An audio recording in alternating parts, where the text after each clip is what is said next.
Bu çocuğun oturma çağına geldiği zaman hastaneye götürdüm. Yani bu çocuk ne oturmuyor? Doktor, nöroloji doktoruydu. Bana dedi bu çocuk oksijensiz kalmış. Fizik tedavisine götürün. Dedi beyinden ayaklara vurmuş. Dedi niye siz fark etmediniz? Dedi biz bilmiyoruz. Hastane bize söylemedi. Raporu çıkardığı zaman gittim hastaneye mahkemeye verdim. Saprayla hastalığı dedi bu çocuk tedavi görmesi lazım. Benim de maddi durumum da iyi değil.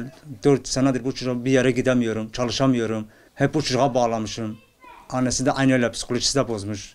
Mamayla sadece bir şey yiyemiyor mamayla. Devlet mama veriyor. Altını bağlıyoruz. Kendine ihtiyacı göremiyorum. Hep ben yanındayım. Evet. Annesi de yok, şu anda yok. Sadece ben yanındayım, ben bakıyorum. Annesi Elazığ'dadır. Sadece ben yanındayım. Bana dedi işte bu çocuk tedavi görmesi gerekiyor. Bir miktar para gitmesi lazım dedi. Hastane bana dedi 250 milyar dedi. Kaç hastaneye göre aynı öyle. Sadece ameliyat için. Daha fazlası gidebilir. Benim de maddi durumu da yok. İşte çalışamıyorum. İstiyorum tedavisi görmesi lazım. Çocuğum iyileşsin. Hep ben de onun yanında hep acı çekiyorum. Ben de zor durumdayım. Çocuğum yürüyemiyor.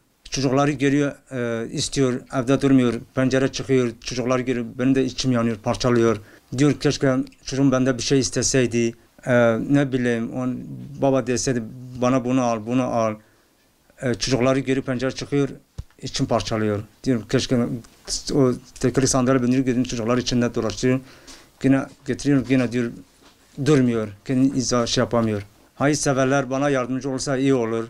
Bu çocuğum için bir destek bekliyorum.